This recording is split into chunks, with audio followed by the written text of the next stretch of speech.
To be or not to be, that is the question. जगावं की मरावं हा एकच सवाल आहे. या दुनियेच्या उकरट्यावर खरकट्या पत्रावळीसारखं जागावं बेशरम लाचार आनंदानं, की फेकून द्यावं या देहाचं लक्तर त्या गुंडाळलेल्या जाणीवेच्या यातनेसह मृत्यूच्या काळ्याशा डोहामध्ये, आणि करावा सर्वांचा शेवट माझा तुझा याचा आणि त्याचा सुद्धा.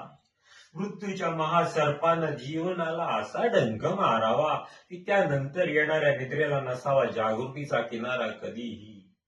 पण त्या निद्रेलाही पुन्हा स्वप्न पडू लागलं तर इथंच मेघ आहे. नव्या स्वप्नांच्या अनोख्या प्रदेशात प्रवेश करण्याचा धीर होत नाही, म्हणून आम्ही सहन करतो हे जुनं जागेपण.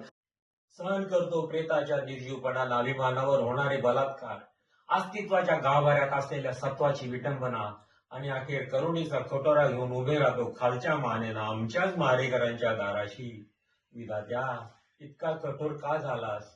एकीकडे ज्यांना आम्ही जन्म दिला ते आम्हाला विसरतात, आणि दुसरीकडे ज्यांनी आम्हाला जन्म दिला तो तूही आम्हाला विसरतोस. मग विस्कटलेल्या हाडांचे सापळे घेऊन हे करुणा करा, आम्ही थेरड्यांनी कुणाच्या पायावर डोकं आदळायचं रे? कुणाच्या